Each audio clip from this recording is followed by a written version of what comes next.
Well, let's begin with the first question. Why is it so important to focus on legal assistance for refugees?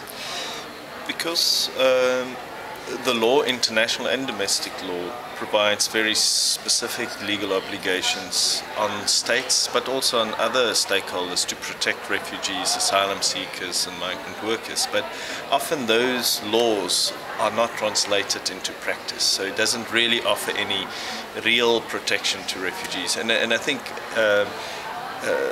legal practitioners, legal NGOs have a very clear and a specific role to translate those laws written on paper into real protection. And I think the benefit of today for me was to listen to practitioners, to other NGOs, on their creative ways and strategies in making protection real for refugees. And from what you have heard during this conference, what do you think are the major challenges before us, and what can we do to overcome them?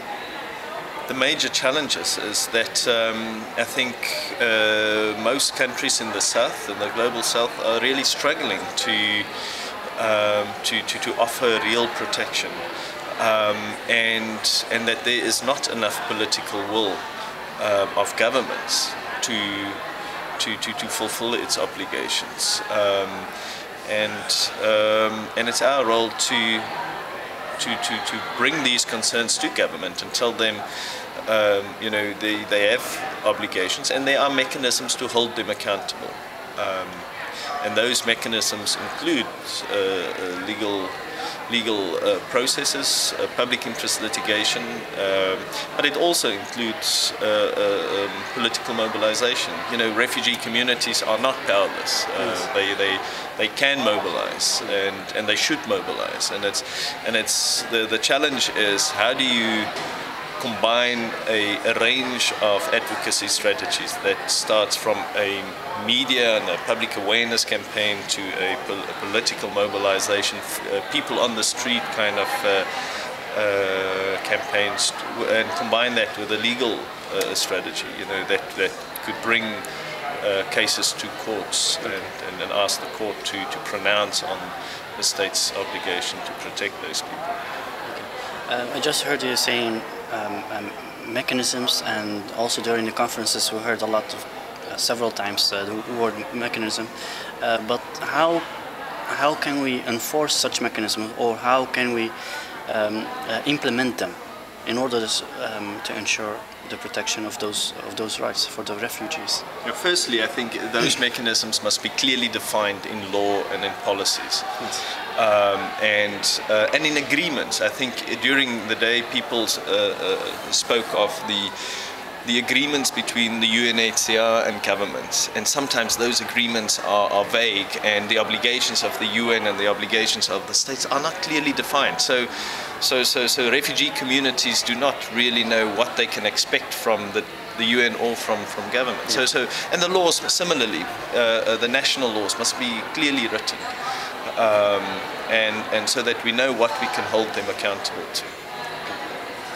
And are such conferences and exchanges of information helpful for your organization, and in what way, and how can you implement and reproduce this information into your own projects and programs? It's extremely helpful, because we come to this conference, meet experienced activists and legal practitioners who have worked in this field for a long time, and who have created some very impressive campaigns and programs, and often we can learn from their experiences, yeah, I think when I go back to South Africa, I would like to discuss with my friends and my colleagues there, and it has really stimulated new ideas and new initiatives we could embark on, and many of the problems that we experience in my country are also problems experienced in other African countries, in Turkey, and also, as we heard, in the Netherlands. And if we combine our efforts, we we can embark on a kind of a multinational or advocacy campaigns, and we don't have to shout individually. You know, we can form a nice chorus. Okay. And what were the outcomes at the end of the day that you were hoping for? Yeah, well, that's the outcomes were, I really think, to explore possibilities of using international and domestic law creatively to ensure protection. And so it may sound like a vague outcome, but I think I think we have succeeded in talking about new ideas, keeping states accountable. We've talked about new ideas to network and to collaborate. Barbara Harold-Bond spoke about the Southern Refugee Legal Aid Network and the benefits that could, you know, have for advocates and activists all over the world, and that provides a very practical and a very responsive network. Well, I think that concludes our little interview. That's true. Did you enjoy your time here in Holland? Yeah, no, I loved it. Yeah, you loved it. Are you staying here for long? No, I'm leaving tomorrow. That's a shame. Yes, no, I really like the country. So. Okay.